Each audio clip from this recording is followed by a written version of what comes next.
number of things I love about running would be difficult to count. However, what I enjoy most is the time spent out putting in the miles with an awesome group of guys who are also my best friends. I think that's what has always connected me to these trails and the environment surrounding them.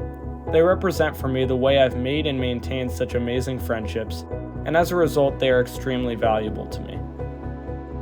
However, these trails have been in the news lately due to their proximity with the Calabasas Landfill, where changing policy has unearthed new questions regarding its environmental effects. It was this issue that originally brought me to the topic of the Calabasas Landfill.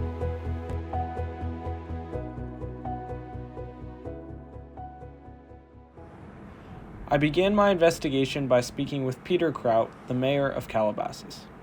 We're a small city of about 25,000 people. We have 5 elected council members that serve the community, and we elect amongst us a mayor once every year. So 2025 was my year to be mayor. The landfill was there since 1961, which long predates the city. The city's only 35 years old. In 1980, there was a lawsuit against the landfill that was settled with an agreement that would be that the landfill no longer accepts hazardous waste. In 1980, it became a Class 3 municipal landfill for municipal waste, which is household waste. Mm-hmm. So I guess you would say the landfill has kind of been a topic of discussion within the community for a while.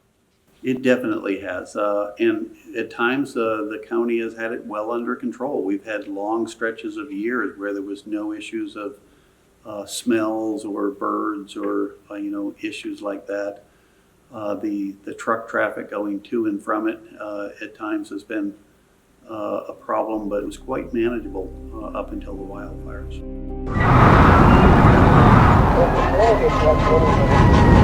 Devastation in Los Angeles was engulfed in flames. The fire apparatus destroyed our town. To stop it now. Due to the ongoing wildfires that have burned more than 40,000 acres of land this last week.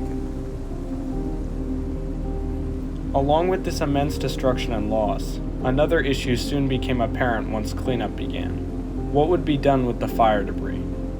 That sort of opened up a whole new rabbit hole for me, because then I discovered that the Palisades Fire was really changing the landscape of environmental damage produced by the Calabasas landfill. I do believe the county was challenged with an enormous task of cleaning up the Palisades. And I will totally agree that leaving the fire debris in the Palisades and letting the rain wash it into the ocean is the worst thing we can do environmentally. It had to be captured, it had to be packaged up, it had to be moved out of there. 100% agree. In their effort to do this in record time, and I think there was a lot of political pressure, both nationally and from our state and locally, to do this as quickly as possible to get the rebuilding going. Then I think in that haste, decisions were made to take the debris to the closest landfills.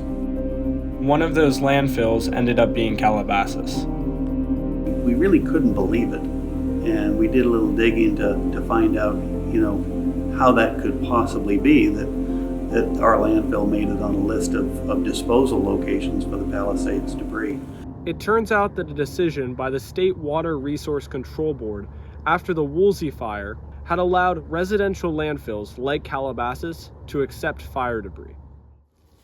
This action sparked great backlash within the community due to a fear that the Palisades ash in the landfill could negatively impact the local environment. To gain greater insight into the effects of this waste, I interviewed Nathaniel Rich, a writer for the New York Times who wrote an article discussing the Calabasas protests. You have to assume that it's highly toxic. I mean, one sort of shorthand, which was used by some of the advocates, and which I cited in the piece, was the 9/11, the follow-up 9/11 studies, which showed people within the disaster zone, Lower Manhattan, had experienced, these really sharp increases in something like 50 or 60 health conditions, including cancers and all kinds of respiratory diseases. So that's sort of the worst case scenario in a way, birth defects and all the rest. Noting the detrimental effects of bringing fire debris to the landfill, Mayor Kraut outlined the legal action that Calabasas has taken, along with their plans moving forward. Let's focus on the future. The best thing the city of Calabasas can do for the future is finish this lawsuit and hopefully get some sort of prohibition against future fire debris from coming here.